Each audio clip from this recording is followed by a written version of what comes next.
Well, I'm back to do some pruning, so let me show you what's going on now. What are you doing today, Maureen? It is hot and humid. We have an overcast sky and it is just got this kind of haze. I don't think it's smoke, it doesn't feel like it, but the humidity is just whoo-hoo. Well, I am in southern BC, so it's British Columbia's south. Last week when I was here and I was doing a tour of the offsite garden that I hadn't attended to for 2 weeks, and remember how the tomatoes were completely out of control.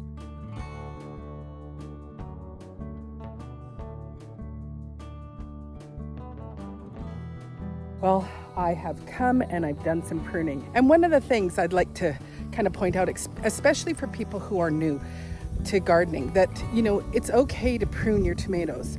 So these are looking much, much better. There probably are some more leaves that I could actually take down. The main thing is that I needed to get them up onto the trellis, and now I've got them all kind of clipped in there. This is the other side. Now, I knew ahead of time that this probably wasn't the smartest thing to do. So we've got 6 on this side and 8 on this side. Was it the smartest thing to do? No.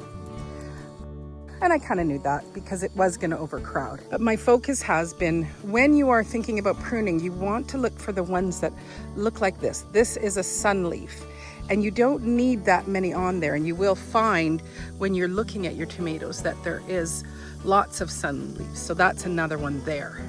And so it only needs to have a few. So my focus would be like in an area like this.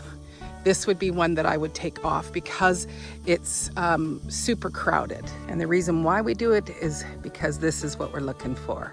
Look at the size of that Provenzano tomato. It's just gorgeous. When you don't prune your tomatoes, it's just gonna keep making greenery and not get those tomatoes in there. And so me taking the last kind of 3 days to come and put a couple of hours of pruning in each day has allowed there to be more airflow going through, and now the tomato plants can focus on the fruit.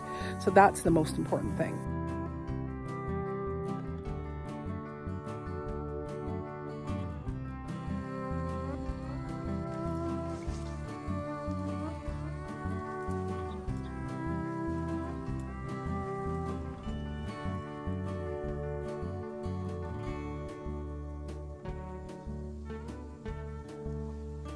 So just a quick update to remind you to always prune your tomatoes. I hope you're having a great day wherever you are, and I look forward to seeing you on the next video. Take care. God bless.